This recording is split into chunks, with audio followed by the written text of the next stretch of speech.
This is episode 41 of That Shakespeare Life. Hi, I'm Aubrey Whitlock, Education Associate at the American Shakespeare Center and co-host of the Hurly Burly Shakespeare Show podcast. Another great method for studying the life of William Shakespeare includes listening to this. It's That Shakespeare Life with my friend Cassidy Cash.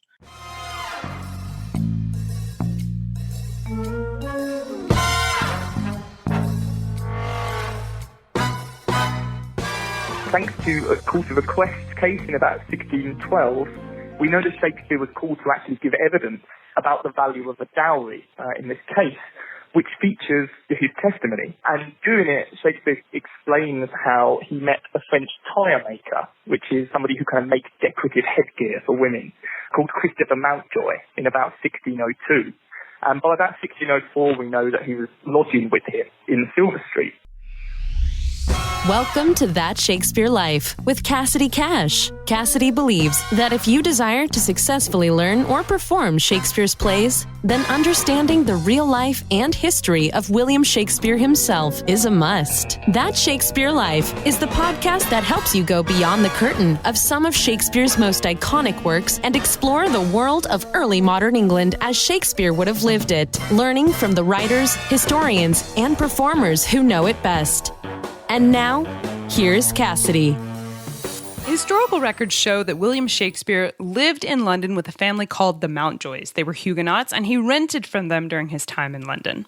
Elizabeth I issued several proclamations during her reign concerning property, renting, and housing in England. London proper would see its population more than double over the course of Shakespeare's lifetime, and there was very little in the way of any government concerning who could rent the limited available space owned in the city, what they could charge, or even basic safety regulations. Historical documents tell us about Shakespeare's renting property, and they tell us about his landlord. And tenant documents are some of the few tangible paper records we have at all of William Shakespeare's life.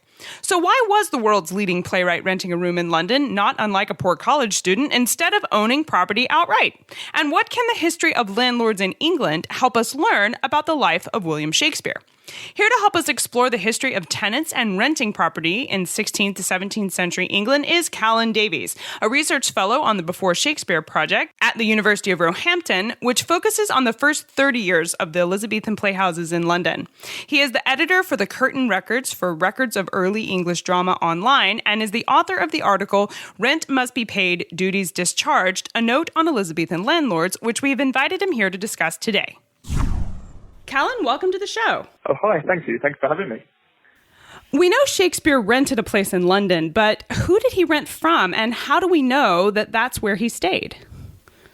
Well, we have details and some narrative of Shakespeare's time living in Silver Street, which is a place in the north of the city, just south of Cripplegate, by the city walls. Charles Nicholl has presented research and tells the story in his book, The Lodger. Thanks to a call to request case in about 1612, we know that Shakespeare was called to actually give evidence about the value of a dowry in this case, which features his testimony. And during it, Shakespeare explains how he met a French tire maker, which is somebody who kind of makes decorative headgear for women, called Christopher Mountjoy in about 1602. And by about 1604, we know that he was lodging with him in Silver Street. And it was in this year, about 1604, that Shakespeare was witness to the engagement of Mountjoy's daughter, Mary. So, these details help provide some colour to Shakespeare's time renting in the capital. And Nicholl has also discovered some other details about Mountjoy that help us gain a sense of his character and his experience as a French immigrant living in the city. Mountjoy is intriguingly deemed to have been of licentious life, for instance, in this court case. So you can make of that what you will. And when he was living there in Silver Street, we also know that his fellow lodger included playwright and innkeeper George Wilkins, with whom Shakespeare would later write Pericles. So this one detail about renting a room in Silver Street brings together some fascinating aspects of what it means to work in the theatre industry in London in these years. He's dwelling with fellow playwrights, exactly as Christopher Marlowe did a decade earlier with Thomas Kyd, which landed Kyd into a bit of hot water by association.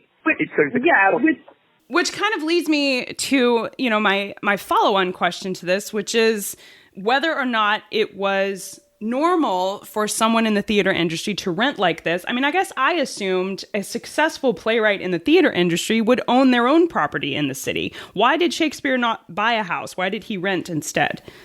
He did eventually buy property right towards the end of, almost the end of his life in about 1613. So about the 11th of March, there's a mortgage that survives which shows Shakespeare with three other people purchasing the property known as the Gatehouse in the Blackfriars. So the Blackfriars is a sort of liberty or privately run area in the centre of London. That also at the time was the site of Shakespeare's company's playhouse, the second Blackfriars Playhouse. So we know that he did purchase property, but it's a really good question as to why throughout, maybe 2.5 decades in London, it's only in these very final years that Shakespeare acquired property, years when he probably was actually spending more time back in Stratford. And there are many reasons we might speculate on why he preferred to lease. He's not, unlike many of the other people working in theatre, many other playwrights, he's not from London. And he has a substantial life, not to mention a family outside of it in Stratford. So perhaps that has something to do with why he didn't buy property until late on. Sure. And in his article, Callan mentions that Elizabeth I issued a proclamation in the 1580s addressing what was called, quote, overcrowding and rather squalid conditions of housing in London. Now, he quotes the proclamation as saying, quote, great multitudes of people brought to inhabit in small rooms, and in a sort smothered with many families of children and servants in one house or small tenement. Now, Callan, we're speculating over some reasons why Shakespeare didn't buy a particular property in London, but this proclamation makes it sound like London's population was growing and that its housing development couldn't keep up. Was there actually a housing shortage in London during Shakespeare's lifetime? Well, I think probably many Elizabethan Londoners would say certainly yes, there was, feeling the very brunt of it. The city corporation, I think as the council who governs London, issued quite a lot of proclamations in the 16th century attempting to restrict overcrowding. And this is something that actually plays treat on the stage. So there's a play called The Three Ladies of London. It's the earliest surviving play we have from the commercial theatre from about 1581. And that deals squarely with the difficulties of rent and there being a housing shortage. There's a figure, for instance, called Lady Luca, and she glories in the fact that she's able to command highly unreasonable rents. She talks about people great rents upon little rooms to bestow. So exactly like London today, but rather depressingly, a small room costs a small fortune in this period. And this is because London, as you say, is a place of particularly high immigration. And this isn't just from Europe. The bulk of immigration is coming from outside of the city of London itself in England, as people are attracted to an area of opportunity and commerce. So it's growing at a rapid rate. There's quite a surprising example of a list of people living in Shoreditch in 1567, which describes in one house the number 53. So it's 53 people, different families, workers, men and women, living in this one small building. So things clearly aren't easy if you don't have access to capital or you're living hand to mouth, as many people were. But nonetheless, we can see that although there's a shortage and although people are crammed into small spaces, we can visit sites like Layers of London or the map of early modern England, where you can view how London changes across several years from 1550, when the north of the city around Shoreditch is sparse, it's quite rural, there's lots of gardens, to 100 years later where it's really quite a built-up area. So within the space of 100 years, people are still building and the city is still physically expanding.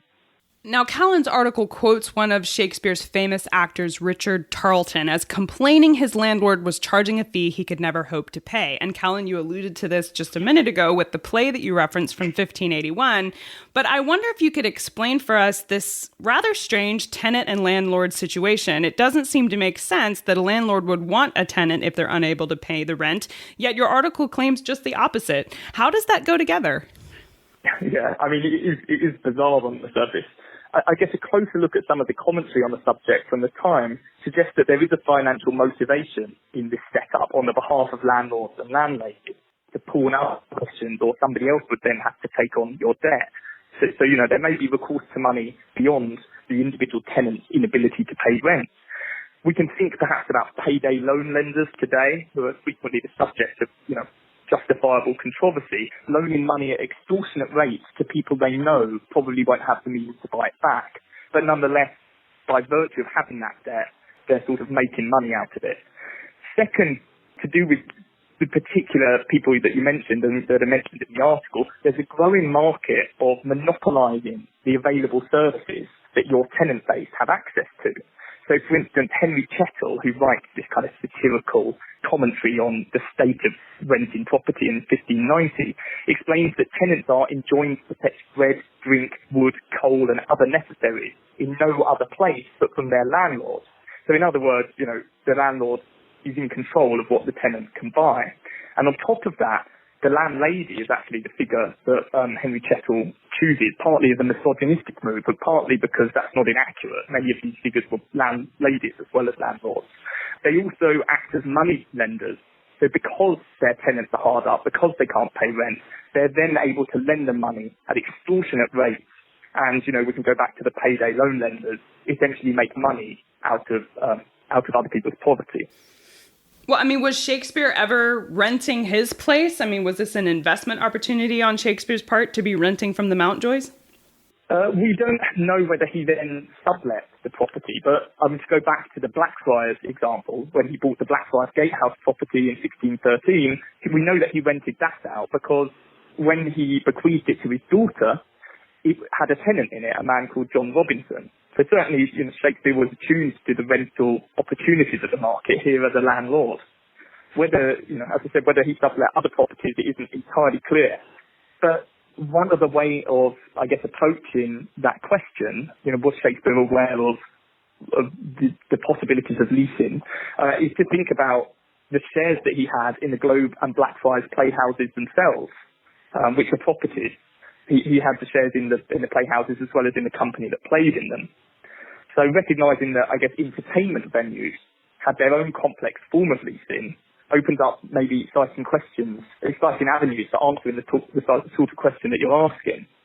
In many ways, Philip Henslow, for instance, who owns the Rose on Bankside, he leases that out to different companies. So again, we can go back to something like owning the Globe and say, well, why we don't know. Shakespeare may or may not have sublet domestic or commercial property in the years before 1613, but he did have interest in the ownership and occupation of entertainment buildings, in this case playhouses. Now, renting in London was kind of a crazy affair, I think, because when you look into some of the records for renting in London, there are annual leases that were written for 20 up to even 100 years. And that time frame is longer than most lifetimes today, but I think it's definitely longer than the average Tudor lifespan. So how, with all of this, a tenant's lease running out, but it's been subletted and there's a third person living there, how do they keep track of which person actually owned the property? Yeah, this is a really great question. I think one that any theatre historian is used to poring over kind of lengthy leases with their litanies of tenancy changes probably ask themselves on a frequent basis. and partly the answer to that is that, well, they didn't always do that great a job. That's exactly the reason why court records exist. They're testament to the fact that complex ownership structures led to huge amounts of litigation. I can give one example drawn from the Curtin estate, so where the Playhouse sat, to kind of answer that question. So the Curtin Playhouse is one of the early theatres that stood in the north of the city, right near the theatre. And it's recently been rediscovered and is being turned into a visitor centre. Now, the land around which the Playhouse either had been or was being built in 1577 was the subject of controversy in a court case between somebody called William Middleton, who happens to be the father of the playwright Thomas Middleton, and one of his tenants called Thomas Steddard. So Middleton owned a 50-year lease, so that's one of those long leases that you're talking about, on a parcel of land that he rented out to various tenants, and one of them is this Thomas Steddard. And Steddard had been duly paying his rent for many years, but at the year of this particular lawsuit, he turns around and says, actually, I don't think the history that you have of this lease is true. So he's essentially challenging the previous 30 years of all these complicated tenancies. Middleton, for his part, is basically saying, well, this is all a scam. My tenant knows that I have hold of this lease legitimately, but he's just trying to avoid paying his rent. And this is where it gets quite interesting about, how can you prove something like this. Because what Middleton is saying is all of the witnesses who can prove that I legitimately have this land and that the lease going back 20 years is correct are very elderly. And what he's suggesting is that Steddard wants to put this long case through the court that will take ages for all the machinations of Chancery in the hope that these living witnesses pass away. And then Middleton is left struggling to prove the legitimacy of his ownership. So when you ask, what happens to a property after an owner dies, it kind of reverts to living witnesses to prove it. And the onus is on the people who then inherit the property to honour their contracts, essentially. So it's perfectly true in that case, because 25 years after that court quarrel, Middleton's widow, Anne, and his son, Thomas, end up disputing exactly the same land in the court again. Wow. Well, I mean, with all of this, and it sounds like a lot of craziness to me in terms of, who owns what and what you can prove. And you mentioned earlier when you were talking about the Mountjoys, you suggested that maybe his personal reputation was not the most stellar, that he had been involved in some activities that were a little shady. And I just wonder if landlords and people who rented out their homes carried this kind of reputation, was it not risky to Shakespeare's professional reputation to choose to rent a place in London?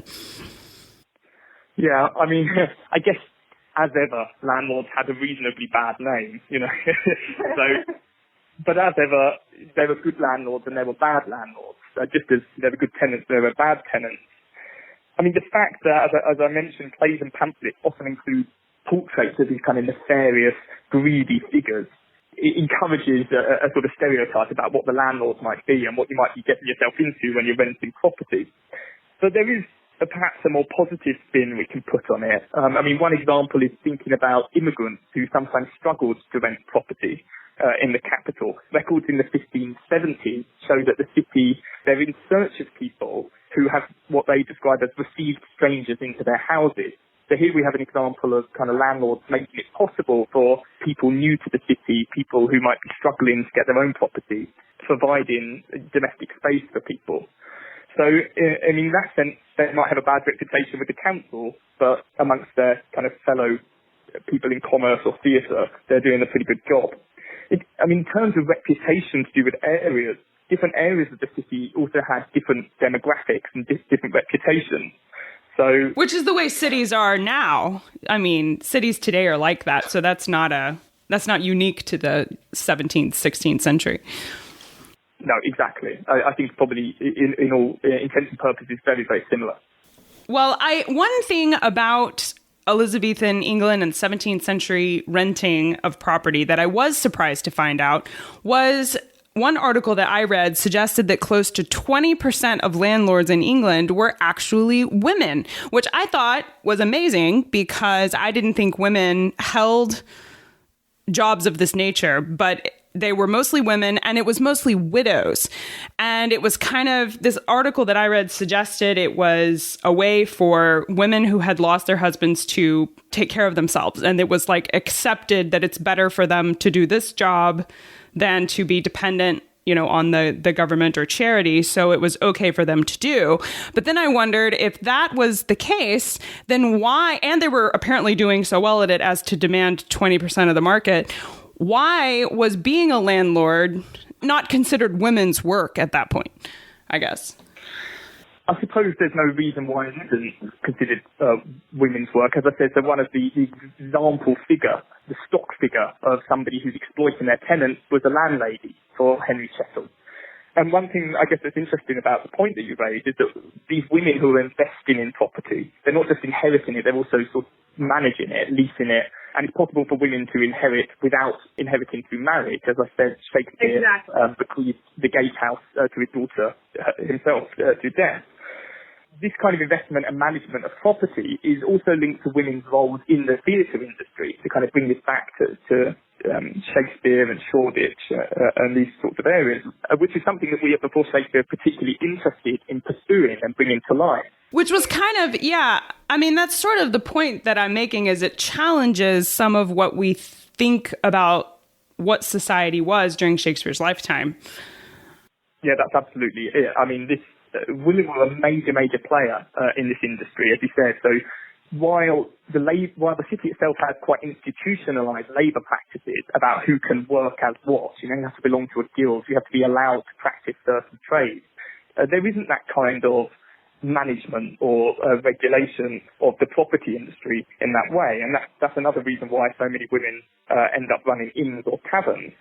And we've been thinking quite a lot about that before Shakespeare. We've got a post on our website about it, for instance, a crossover with the Engendering the Stage project, which explores women's role in early modern performance across Europe. And what's interesting is that when we start to look past the famous male owners of playhouses, Burbage, even Shakespeare, I suppose, by connection, we start to find a number of women exerting influence over them. So there are 4 main playing spaces in inns in 16th century London: the Cross Keys, the Bull, the Bell, and the Bell Savage. And 3 of these were owned or leased by women, who have ultimate control of them.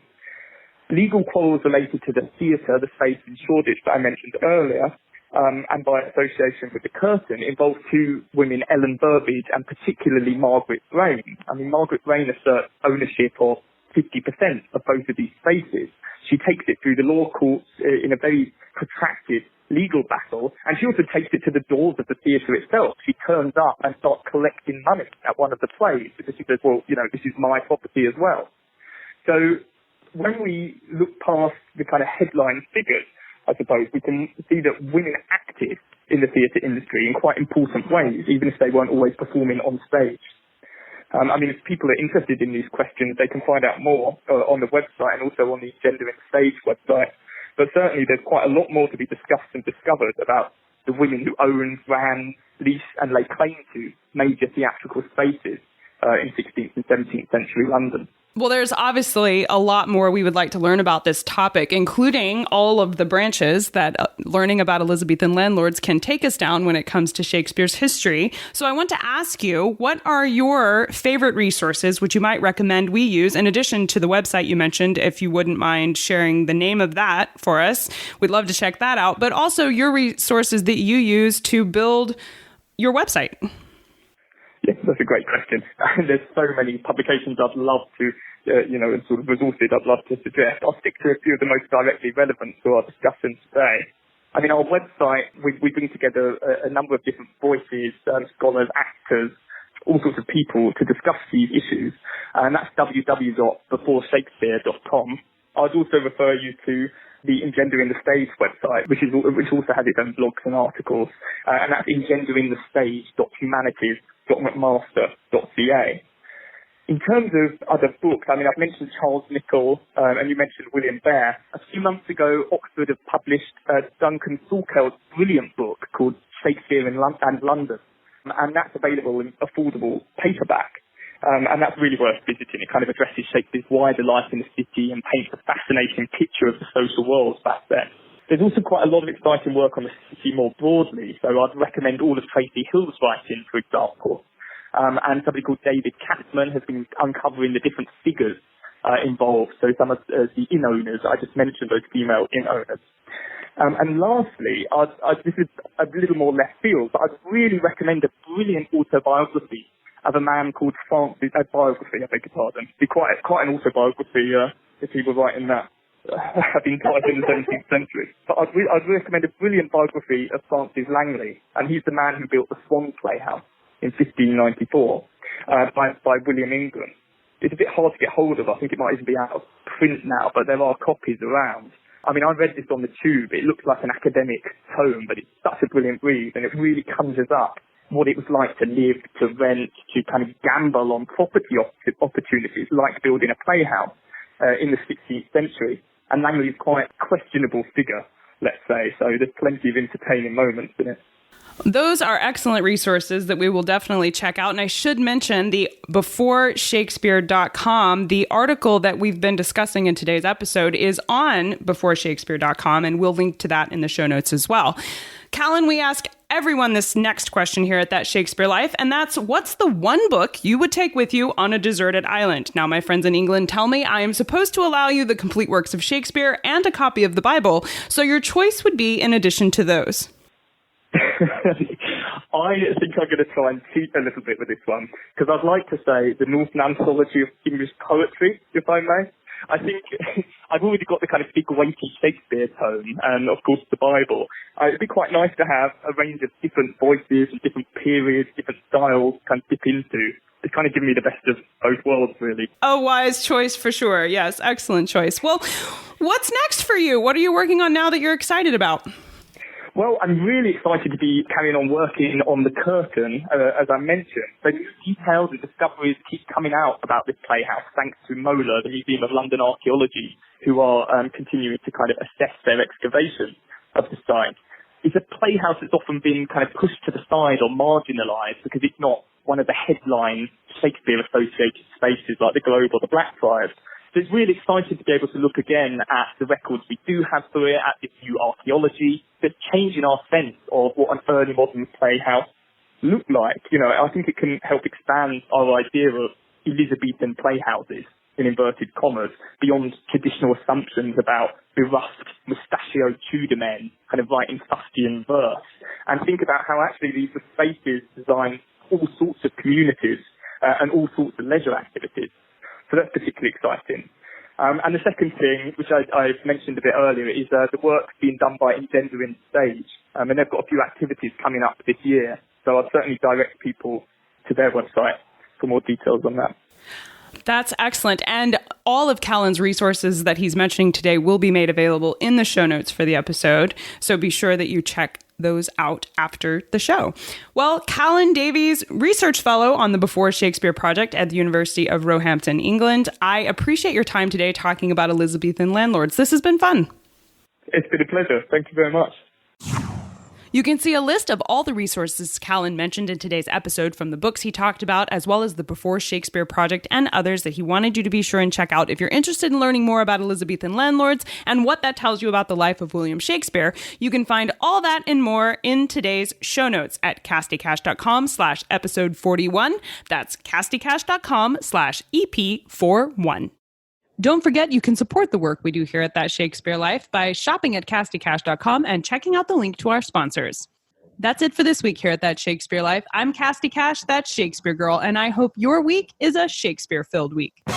Thank you for listening to That Shakespeare Life. As always, the best conversations happen after the episode over at CassidyCash.com. Become a part of a vibrant Shakespeare conversation by adding your voice over at the website. Until next time, remember, when you want to know William Shakespeare, you have to go behind the curtain and into That Shakespeare Life.